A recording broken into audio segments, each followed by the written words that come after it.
दोस्तों दुनिया में दो तरह के रिश्ते होते हैं। एक जहां आप बराबरी से बैठते हैं और एक जहां आपको यस बॉस कहना पड़ता है। ट्रम्प 2.0 के आते ही वॉशिंगटन ने पूरी दुनिया के सामने एक एप्लीकेशन फॉर्म रख दिया है दैट आइदर वी आर एले और बी आर वेसल। लेकिन इमैनुअल मैक्रोन और डॉक्टर एस जयशंकर ने मिलकर इस फॉर्म को रिजेक्ट कर दिया है।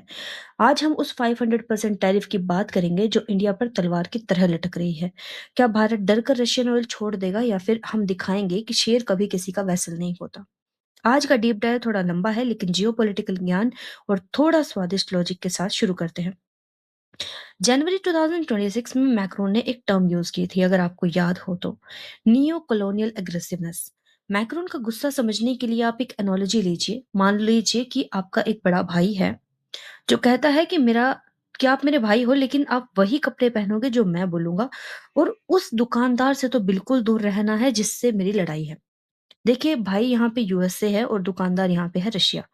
मैक्रोन ने साफ बोल दिया है that Europe is not a client of big solutions provided by the US. उनका कहना है कि अमेरिका इंटरनेशनल रूल्स को यूज एंड थ्रू की तरह ट्रीट कर रहा है।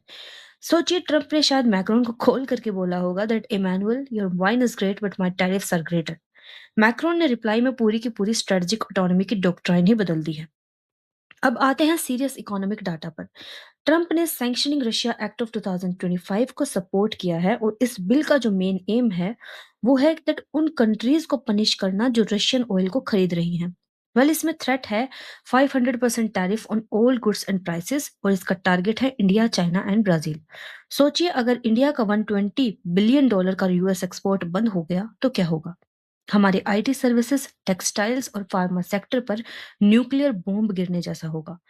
और इसमें ट्रंप का लॉजिक क्या है, वो कहते हैं that if you fund Putin's war we will fund your bankruptcy. ये ब्लैकमेलिंग नहीं तो और क्या है। चलिए अब थोड़ा नंबर्स के साथ भी खेलते हैं। नवंबर 2025 का डाटा है दैट इंडिया ने रशिया से 7.7 मिलियन टन ऑयल इंपोर्ट किया है। ये हमारी टोटल ऑयल डिमांड का 35.1% है। इसका कंपैरिजन अगर करें 2019 में तो ये सिर्फ 1.7% था। इतना बड़ा जंप। और इसका डिस्काउंट फैक्टर की अगर बात करी जाए तो रशिया हमें अभी भी $60 प्राइस कैप के आसपास ऑयल दे रहा है, जबकि मिडिल ईस्ट से लेना काफी महंगा पड़ता है।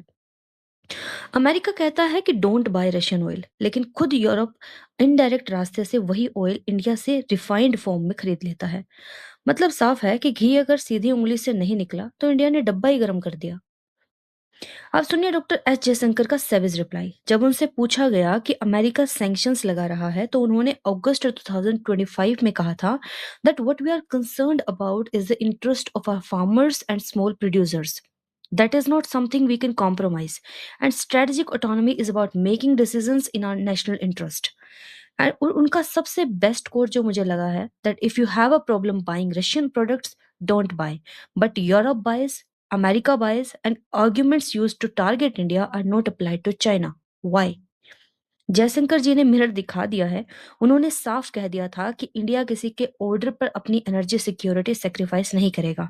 इंडिया कोई वेसल स्टेट नहीं है जो वॉशिंगटन के रिमोट कंट्रोल से चले। दोस्तों वेसल बनने का मतलब होता है अपनी आत्मा बेच देना।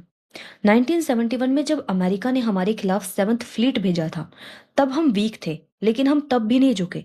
और आज तो हम $5 ट्रिलियन इकोनॉमी बनने वाले हैं। ट्रंप को लगता है कि टैरिफ की धमकी से इंडिया डर जाएगा, लेकिन इंडिया ने अब रेसिप्रोकल एक्शन की बात शुरू कर दी है। अगर हमारे एक्सपोर्ट्स पर टैक्स लगेगा तो यूएस की बिग कंपनी जैसे कि एप्पल, टेस्ला टेस्ला और गूगल जो इंडिया के मार्केट पे नजर लगाई बैठी हैं उनका क्या होगा भाई। ट्रेड वॉर हमें चुभ सकती है लेकिन अमेरिका को जख्मी कर देगी। इस पूरे खेल में फ्रांस हमारा सबसे बेस्ट चीयरलीडर है।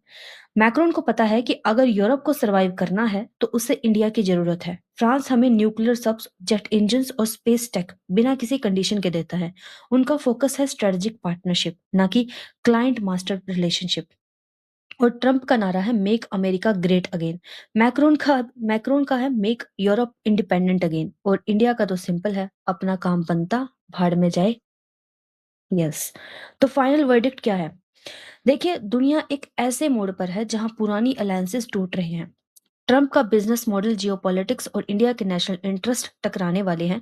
पर याद रखिएगा, किसी इंडिया किसी के पीछे चलने वाला देश नहीं है। जयशंकर जी ने जेएनयू में कहा था that imagine if India were not adopting strategic autonomy, which country would you like to put India's future in their hands? I cannot think of anybody.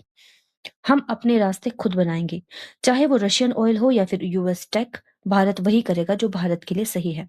आपको क्या लगता है, क्या 500% टैरिफ लगने पर इंडिया को रशिया का साथ देना छोड़ देना चाहिए या हमें टिट फॉर टैट करना चाहिए? चलिए दोस्तों, अब थोड़ा आईना दिखाते हैं अमेरिका को। अमेरिका कहता है कि हमें रूल बेस्ड ऑर्डर फॉलो करना चाहिए, लेकिन ये रूल्स बनाता कौन है? वॉशिंगटन। और ये रूल्स अप्लाई किस पे होते हैं? सिर्फ उन पर जो अमेरिका की बात नहीं मानते। जब अमेरिका ने इराक पे अटैक किया था तब कोई सैंक्शन नहीं लगे। जब वो इसराइल और गाजा पे चुप रहते हैं तब कोई ह्यूमन राइट की बात नहीं करता। लेकिन जैसे ही इंडिया सस्ता ऑयल खरीदता है उन्हें डेमोक्रेसी याद आ जाती है। ये तो वही बात है कि मेरा कुत्ता कुत्ता और तुम्हारा कुत्ता टॉमी। इंडिया ने अब बोलना सीख लिया है। जयशंकर जी ने एक बार कहा था कि यूरोप को इस माइंडसेट से निकलना होगा कि Europe's problem are the world's problem but the world's problem are not the Europe's problem. वही लॉजिक अब अमेरिका पे भी अप्लाई होता है। ट्रंप के गुस्से की असली वजह सिर्फ रशियन ऑयल नहीं है। असली वजह है डी डॉलराइजेशन। इंडिया ने रशिया के साथ रुपी और रूबल में ट्रेड शुरू किया है। हमने यूएई के साथ रुपी में ऑयल डील की है। और ट्रंप को डर है कि अगर दुनिया ने डॉलर को छोड़ दिया तो अमेरिका की सुपर पावर वाली कुर्सी चली जाएगी। इसलिए वो 500% टैरिफ की धमकी दे रहे हैं। वो चाहते हैं कि आप उनका करेंसी यूज करो ताकि वो जब चाहे आपका अकाउंट फ्रीज कर सके, जैसे ही उन्होंने रशिया के साथ किया है। लेकिन भारत का जवाब बिल्कुल क्लियर है कि हम किसी एक करेंसी के गुलाम नहीं हैं। हम वही करेंसी यूज करेंगे जो हमारे ट्रेड के लिए एफिशिएंट है। और ये फाइनेंशियल इंडिपेंडेंस ही ट्रंप को सबसे ज्यादा चुभ रही है। अब एक और इंटरेस्टिंग पॉइंट, ट्रंप धमकी तो दे रहे हैं, लेकिन क्या वो एक्चुअली इंडिया को ब्लॉक कर सकते हैं? तीन चीजें हैं। नंबर वन, यूएस की जो टॉप टेक कंपनीज के सीईओज हैं वो इंडियन हैं। नंबर टू, अमेरिका का पूरा बैकएंड ऑफिस बैंगलोर और हैदराबाद में बैठा है। Number three, India is the world biggest market for American apps. अगर ट्रंप ने 500% टैरिफ लगाया तो इंडिया भी रिटेलिएटरी टैरिफ लगाएगा। जैसे कि एप्पल के आईफोन्स इंडिया में 3 गुना महंगे हो जाएंगे। गूगल और मेटा के लिए नए रूल्स बन जाएंगे। ट्रंप एक बिजनेसमैन है और उन्हें पता है कि इंडिया से भिड़ना मतलब अपने ही पैर पे कुल्हाड़ी मारना। ये सिर्फ एक प्रेशर टैक्टिक है जिसे इंडिया मास्टर कर चुका है। दोस्तों, डॉक्टर एस जयशंकर ने एक बात कही थी जो आज के सिनेरियो में बिल्कुल फिट बैठती है, दैट बीइंग एन एले is not about being a follower, it is about shared interest. India ने दिखा दिया है कि हम स्विंग स्टेट नहीं है, हम लीडिंग पावर है। हम रशिया से दोस्ती इसलिए नहीं रखते कि हम अमेरिकन के दुश्मन हैं। हम रशिया से दोस्ती इसलिए रखते हैं क्योंकि वो हमारा टेस्टेड फ्रेंड है। जब मैक्रोन कहते हैं कि वो वेसल नहीं बनेंगे तो वो असल में इंडिया की स्क्रिप्ट ही कॉपी कर रहे हैं। इंडिया ने 2022 से ही स्ट्रेटेजिक ऑटोनॉमी का झंडा उठाया हुआ है। आज फ्रांस वही बोल रहा है जो इंडिया 3 साल पहले बोल चुका है। तो दोस्तों, कंक्लूजन काफी सिंपल है। दुनिया बदल रही है। पुराना जमाना गया जब व्हाइट हाउस से एक फोन आता था और देशों की सरकार बदल जाती थी। आज का भारत नया भारत है। ठीक है। ट्रंप के टैरिफ्स हो या फिर मैक्रोन की वार्निंग, इंडिया का रास्ता क्लियर है। National interest is first. हम दोस्ती बराबर की करेंगे, गुलामी किसी की नहीं करेंगे।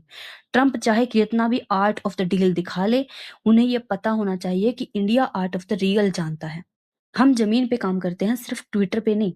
आपका क्या मानना है? क्या इंडिया को यूएस के आगे झुकना चाहिए या फिर अपना स्टैंड पर टिके रहना चाहिए?